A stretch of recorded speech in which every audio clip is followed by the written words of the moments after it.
আজকে হঠাৎ করে ঠিক করা হলো আমরা ঘুরতে যাব। সময় একদম ছিল না, তাই একটু সময়ের মধ্যে তাড়াতাড়ি রেডি হয়ে নিলাম। এই ক্লিপটি নেওয়ার সময় দেখি আমার হাত একদম খালি খালি লাগছে, তাই একটু চুড়ি পরে নিলাম। চুড়ি পরার পর এবার দেখলাম এবার ঠিক আছে। এবার তাড়াতাড়ি করে আমরা বের হয়ে পড়লাম।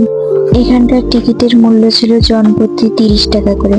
ঢুকতে আমি দেখলাম এই ডালিয়া ফুলগুলো ফুটে আছে, আর এত সুন্দর ফুল পেলে আর তো কোনো কথাই নেই।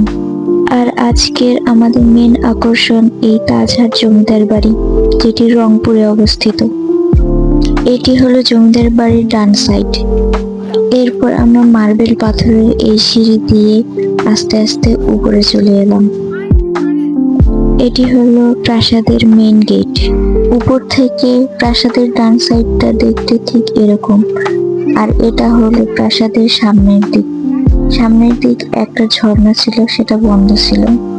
এবার আমরা আস্তে আস্তে ভিতরে প্রবেশ করি। উত্তরবঙ্গের মধ্যে যতগুলো রাজবাড়ি আছে সবগুলোর মানচিত্র এখানে ছিল। চলো এই জমিদার বাড়ির ইতিহাস সম্পর্কে কিছু বলি।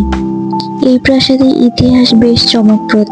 20 শতাব্দীর শুরুতে মহারাজা কুমার গোপাল লাল রায় এটি নির্মাণ করেন।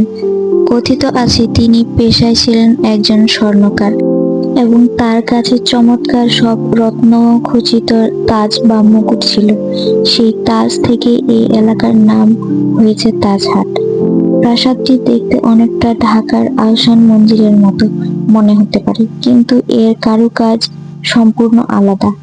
রাজবাড়ির সামনে যে বিশাল মার্বেল পাথরের সিঁড়ি দেখছেন, এটি এই প্রাসাদের প্রধান আকর্ষণ। এই সিঁড়ি নির্মাণে ব্যবহার করা হয়েছে আমদানিকৃত সাদা মার্বেল পাথর। প্রাসাদটি ইউ আকৃতির এবং এর সামনের দৈর্ঘ্য প্রায় 76 মিটার।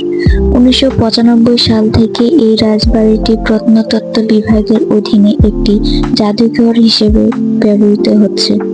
এখানে আপনি দেখতে পাবেন প্রাচীন পাণ্ডুলিপি এবং পোড়ামাটির ফলক, দশম ও একাদশ শতাব্দীর অসংখ্য পাথরের মূর্তি, মুঘল সম্রাট আওরঙ্গজেবের সময়ের পবিত্র কোরআন শরীফ, রাজাদের ব্যবহৃত আসবাবপত্র ও যুদ্ধাস্ত্র। যাই হোক, অনেক ইতিহাস বলে ফেলেছি, এর মধ্যে ভুল থাকতেও পারে। আমি যা জেনেছি তাই বলেছি। অনেক ঘোরাঘুরি হলো, এবার বাসায় যাওয়ার পালা। আমার হাতে এই ফুলটা দেখে ভাববেন না যে আমি ফুলটা চুরি করেছি।